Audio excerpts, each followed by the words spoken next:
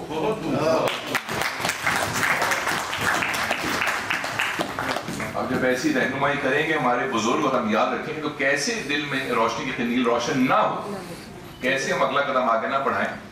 ایک اور چھوٹی سی چیز پھر آپ سے اجازت، اس سے پہلے کہ چیمبر آف کامرس میں شاعری ذرا زیادہ ہو جائے، یہ نہ ہو کہ سرمایہ کاری سے زیادہ شاعری ہو جائے، ڈس بیلنس ہو جائے اکانومی، یہ نہیں ہونا چاہیے۔ ایک اور بہت دلچسپ چیز، میں کبھی کبھی کوئی ساتھی مجھے کہتے ہیں، ڈاکٹر صاحب نے ذکر بھی کیا کہ سیکولر یہ وہ، میں نے کہا اچھا نہیں، وہ فیصلہ کی نظم ہے وہ آپ پڑھ لیجئے اس کے بعد آئیں، پھر مڑ کے آتے نہیں ہیں وہ نظم پڑھنے کے بعد، تو وہ نظم کا ٹکڑا میں آپ کو سنا دیتا ہوں، بہت چھوٹی سی 4-5 مصرے ہیں۔ اس کا عنوان ہے ندائے غیب، یعنی غیب سے آنے والی ایک آواز، اور وہ ایسے ہے کہ ہر ایک اولو الامر کو صدا دو۔ اولو الامر ایک عربی کا لفظ ہے جس سے اردو کا لفظ نکلا ہے عامر، ہر جو عامر ہے اس کو صدا دو۔ فیض صاحب کہتے ہیں کہ ہر ایک اولو الامر کو صدا دو کہ اپنی فرد عمل سنبھالے، اٹھے گا جب جمع سرفروشاں، پڑیں گے دار و رسن کے لالے، کوئی نہ ہوگا کہ جو بچا لے، جزا سزا سب یہیں پہ ہوگی، یہیں عذاب و ثواب ہوگا، یہیں سے اٹھے گا شور محشر، یہیں پہ روز حساب ہوگا۔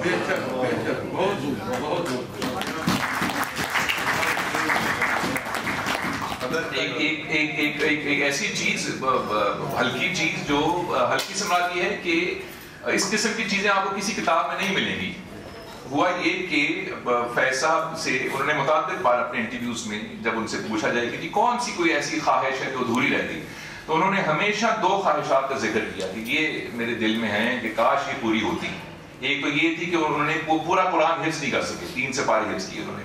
بائی دا وے میر صاحب جو ابراہیم صاحب ہیں ان کی ایک خوبی اور بھی ہے، فیض صاحب کے استاد، اگر وہ یہ بھی میں بتا دوں آپ کو، میر صاحب جو تھے وہ علامہ اقبال کے استاد بھی تھے، اور جب علامہ صاحب کو سر نائٹہڈ مل رہا تھا تو علامہ صاحب نے کہا پہلے میر صاحب کو دیں گے پھر میں وصول کروں گا۔ یہ بھی آپ دیکھیے کیسے کیسے لوگ اس دھرتی میں اس مٹی سے نکلے۔ تو فیض صاحب کو ایک غم تو یہ تھا کہ وہ قرآن پورا حفظ نہیں کر سکے۔ ایک اور بھی ان کو غم تھا جو ممکن ہے جو یہاں پہ نوجوان بیٹھے ہیں جن کا خیال اب ہے کہ وہ نوجوان ہیں پر اب بچے نہیں نوجوان، ان میں سے بھی کسی کو ہوگا، مجھے بھی تھا، کرکٹ کھیلنے کا بہت شوق تھا ویسا، تو ان کو ٹیسٹ کرکٹر نہ بننے کا تمام عمر غم رہا۔ ان سے پوچھا کسی نے ان کا کاش میں ٹیسٹ کرکٹر ہوتا، وہ نہیں میں بن سکا، تو ان کو بہت غم تھا۔ تو انور مقصود صاحب نکل آئے نا 2-3 لوگ، تو انور مقصود صاحب نے ایک زمانے میں، بہت پرانی بات ہے، ایک اخبار کے لیے فیض صاحب کا انٹرویو کیا، اور وہ شرط یہ رکھی گئی، کوئی 3-4 سوال شرط یہ رکھی گئی کہ کرکٹ کی زبان میں انٹرویو ہوگا۔ اب یہ بڑا، تو وہ چھپا، یہ میرے پاس کاپی ہے اس کی، تو وہ سوال دیکھیے انہوں نے کیا پوچھے اور جواب دیکھیے فیض صاحب نے کیا دی۔ انور صاحب پوچھتے ہیں فیض صاحب سے، فیض صاحب آپ کے خیال میں آپ کی زندگی کی سب سے اچھی اننگز کون سی آپ نے کھیلی؟ تو فیض صاحب کہتے ہیں بھی ویسے تو ہم نے بہت سے اچھی اننگز کھیلی ہیں، ایک اننگ ہم نے اپنے وطن کو حسین بنانے کے لیے کھیلی تھی جس میں ہم نے مصائب جھیلے، خون کے آنسو پیے اور ہمیں کوئی آؤٹ بھی نہیں کر سکا، یہ ہماری بہترین اننگز تھی۔ پھر وہ پوچھتے ہیں کہ فیض صاحب آپ فاسٹ بالنگ سے ڈرتے ہیں؟ تو فیض صاحب کہتے ہیں بھی ہم تو ڈرتے ورتے تو کسی سے بھی نہیں ہیں۔ انور صاحب پوچھتے ہیں فیض صاحب آپ ہیلمٹ نہیں پہنتے کھیلتے ہوئے بچاؤ کے لیے؟ تو فیض صاحب کہتے ہیں بھئی مجھے آزاد فضا میں سانس لینے کا بہت شوق ہے۔ تو وہ پھر انور صاحب پوچھتے ہیں آپ یہ بتائیے کہ آپ زندگی میں آؤٹ کیسے ہوئے؟ تو وہ فیض صاحب کہتے ہیں بھئی ہم ہمیشہ بولڈ ہوئے۔ انور صاحب پوچھتے ہیں فیض صاحب آپ رائٹ سائڈ پر کیچ ہوتے کہ لیفٹ سائڈ پر؟ تو فیض صاحب کہتے ہیں بھئی ہم ہمیشہ رائٹ سائڈ پر کیچ ہوئے کیونکہ ہماری لیفٹ بہت پاورفل ہے۔ انور صاحب پوچھتے ہیں فیض صاحب آپ نے کچھ عرصے سے کرکٹ کم کر دی ہے، وہ کیوں؟ فیض صاحب کہتے ہیں بھئی کم نہیں کی، کوئی اور کھیلنے والا نظر ہی نہیں آ رہا، اکیلے کب تک کھیلیں گے؟ پھر وہ پوچھتے ہیں فیض صاحب آپ کے خلاف ہمیشہ آپ کی سلیکشن کمیٹی رہی ہے اور آپ ٹیم سے باہر رہے، اس کی کیا وجہ ہے؟ فیض صاحب کہتے ہیں بھئی ان کی ناراضگی جائز ہے، جب ٹیسٹ پلیئر سلیکشن کمیٹی کے خلاف اتنا کچھ لکھے تو وہ ناراض تو ہو جائیں گے نا۔ پھر وہ پوچھتے ہیں فیض صاحب آپ فیلڈر کیسے ہیں؟ فیض صاحب کہتے ہیں بھئی ہم بہت برے فیلڈر ہیں، ہم نے بہت سے چوکے چھوڑے۔ ہم صاحب پوچھتے ہیں کیوں؟ فیض صاحب کہتے ہیں بھئی ہم جھک نہیں سکتے۔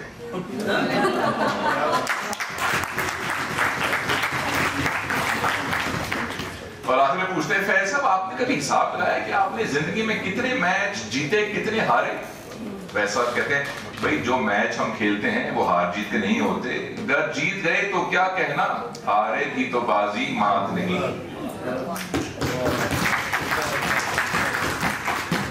ایک اور چیز مجھے یاد آ گئی، اور وہ اس لیے کہ وہ جب جیل میں تھے فیض صاحب تو اس زمانے میں اچھے لوگ جیل جایا کرتے تھے، اور جیل جانا قابل عزت بات ہوا کرتی تھی، کیونکہ سماعت تھی کہ آپ ثابت قدم ہیں اور آپ اصول پرست ہیں، تو کوئی بھی جیل چلا جاتا ہے۔ بلکہ مجھے یاد ہے میرے بچپن میں جب کبھی کوئی ہمارا دوست یا فیملی میں جو بزرگ تھے وہ جیل نہ گئے ہوں تو ہم بڑا ان کو ایسے حقارت سے دیکھا کرتے تھے، تم جیل ہی نہیں گئے۔ تو جب جیل میں تھے فیض صاحب 4 سال میں نے جیل میں گزارے، تو اس وقت جو ان کا کلام ہے انہوں نے سمجھا کہ وہ ان کا اچھے کلام میں سے کلام تھا، تو اس میں ایک نظم انہوں نے لکھی، اور جب یہ لکھی تھی یہ نظم تو انہوں نے ایلس فیض کو، میری نانی کو، ایک خط لکھا صاحب، اور لکھا کہ مجھے لگتا ہے کہ بہت عرصے تک اردو زبان میں شاید کوئی ایسی نظم نہ لکھ سکے، تم کہو کہ ہم اپنے اوپر اترا رہے ہیں، ارے بھائی کبھی کبھی ایسا بھی کرنا چاہیے۔ تو وہ جو نظم ہے اس کا پس منظر یہ ہے کہ جو فیض صاحب کا جو جیل سیل تھا اس کے سامنے صحن تھا، اور صحن کے اس پار ملاقاتیوں کا کمرہ ہوا کرتا تھا، تو شام کو جب ملاقاتی آتے تھے تو وہاں ملاقات ہوتی تھی۔ تو جیلر یہ کرتے تھے اس زمانے میں امید توڑنے کے لیے کہ وہ اس کی بتی گل کر دیا کرتے تھے کہ ملنے کوئی نہیں آئے گا، تاکہ جو قیدی ہیں ان کی امید ٹوٹ جائے، یہ کیا کرتے تھے۔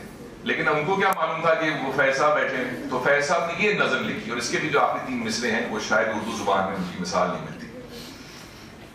اس نظم کا عنوان ہے زندہ کی ایک شام۔ فیض صاحب کہتے ہیں کہ شام کے پیچ و خم ستاروں سے زینہ زینہ اتر رہی ہے رات، یوں صبا پاس سے گزرتی ہے جیسے کہہ دی کسی نے پیار کی بات، صحن زندہ کے بے وطن اشجار سرنگوں محب ہے بنانے میں دامن آسماں پہ نقش و نگار، شانہ بام میں دمکتا ہے مہربان چاندنی کا دست جمیل، خاک میں گھل گئی ہے آب نجوم، نور میں گھل گیا ہے عرش کا نیل، سبز گوشوں میں نیل موسائے لہلاتے ہیں جس طرح دل میں موج درد فراق یار آئے، اور دل سے بہم خیال کہتا ہے اتنی شیریں ہے زندگی اس پر، ظلم کا زہر گھولنے والے کام نہ ہو سکیں گے آج نہ کل، جلوہ گاہ وصال کی شمع وہ بجھا بھی چکے اگر تو کیا، چاند کو گل کریں گے تو ہم جانے۔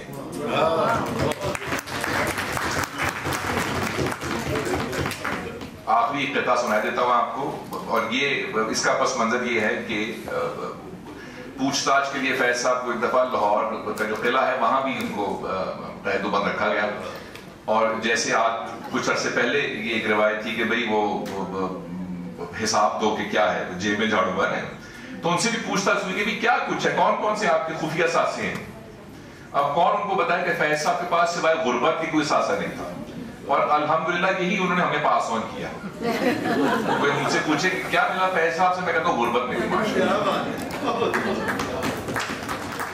انہوں نے پوچھا فیض صاحب سے کہ آپ کے پاس کیا کچھ ہے، تو فیض صاحب نے کہا کہ مجھے کاغذ پین سے لا کر تو میں آپ کو لکھ دیتا ہوں سانسوں کی ایک تفصیل، تو انہوں نے یہ قطعہ لکھا۔